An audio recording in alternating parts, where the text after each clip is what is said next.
Kalian tahu nggak sih yang berita viral itu? Berita yang mana sih, Jam? Ini kan banyak berita sekarang yang lagi viral. Berita tentang jude atau yang crime copot. Yang mana sih, Jam? Penasaran? Coba ceritakan. Bukan, yang video Raja Ampat itu loh. Ya, tunjukin cepat. Tunjukin.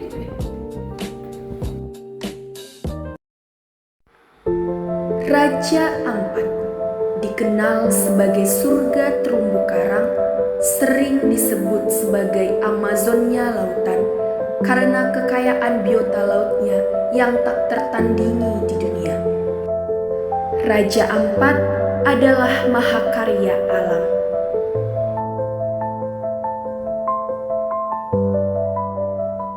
Namun, aktivitas tambang nikel ternyata telah mengancam Raja Ampat. Ada politik untuk meningkatkan ekonomi, akan tetapi mengesampingkan kondisi alam. Lalu, apakah Raja Ampat akan bisa diselamatkan?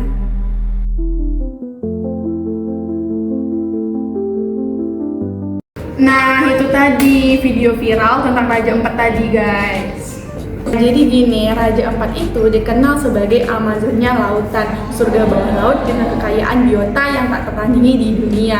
Tapi di balik keindahannya, surga ini berada di tengah konflik panas dan berlarut-larut nih. Nah, sebuah pertarungan sengit yang diperkirakan akan berlangsung hingga tahun 2025. Nah, inti konfliknya itu sederhana, memilih antara dua kepentingan besar. Nah, di satu sisi ada ambisi ekonomi nasional. Nah, Indonesia ini ingin jadi pemain utama di dunia di industri kendaraan listrik. Nah, nikel di Raja Ampat ini adalah bahan kuncinya, janji pertumbuhan ekonomi dan di divisi negara. Nah, di sisi lain ada nilai ekologis global. Nah, pulau gang lokasi tambang bagian dari Raja Ampat ini yang dilindungi internasional merusak tempat ini berarti merusak warisan dunia yang tak ternilai harganya. Nah, di balik layar ada berbagai kekuatan politik yang bekerja. Pemerintah pusat dengan politik pembangunanisme. Nah, seringkali mengorbankan alam demi ekonomi. Nah, perusahaan tambang dengan kekuatan modal dan jaringan lobby yang kuat terus mempertahankan izin mereka. Tapi perlawanan sipil tak gentar. Nah, aktivitas lingkungan bersama masyarakat lokal dan dunia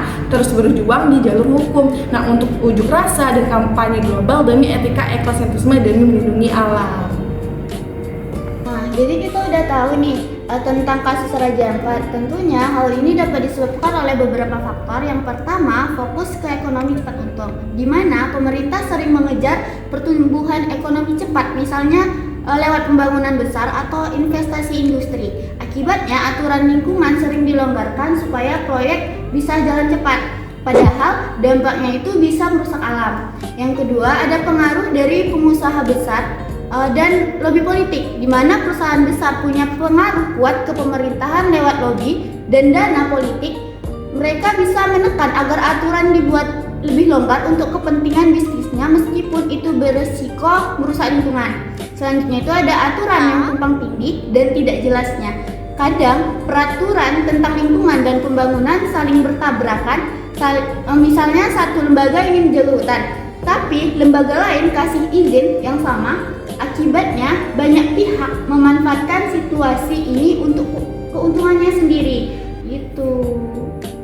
Nah, bukan cuma itu aja loh faktornya, ada juga faktor kepentingan partai dan pemilu, di mana saat menjelang pemilu, politisi sering buat kebijakan yang kelihatan pro rakyat, seperti membuka lapangan kerja besar-besaran, walaupun lewat proyek yang merusak lingkungan. Tujuannya untuk dapat suara, bukan demi keberlanjutan alam. Terus yang selanjutnya ada keterbatasan pemerintah, di mana pemerintah kadang kekurangan sumber daya dan tenaga ahli buat ngawasin proyek agar ramah lingkungan. Kurangnya transparansi juga bikin izin proyek dikeluarkan tanpa kajian dampak lingkungan yang jelas. Dan yang selanjutnya dan yang terakhir adalah benturan antara pemerintah pusat dan daerah. Pemerintah daerah sering ingin menarik investasi demi ekonomi lokal, sedangkan pusat berusaha menjaga keseimbangan ekologis nasional. Akibatnya, muncul perbedaan kebijakan dan saling lempar tanggung jawab. Nah, sekarang mari kita bahas tentang SDGs dalam kasus ini.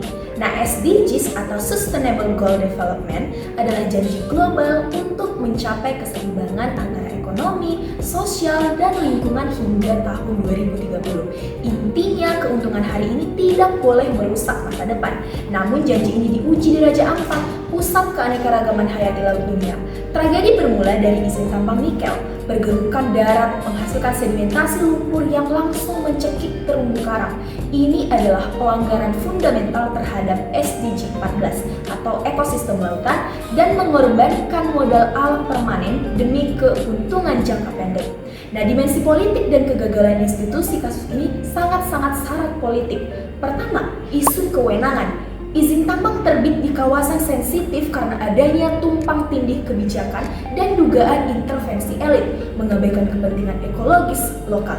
Kedua, melawan SDG 16. Politik di sini melawan SDG 16 tentunya, keadilan dan kelembagaan tamu.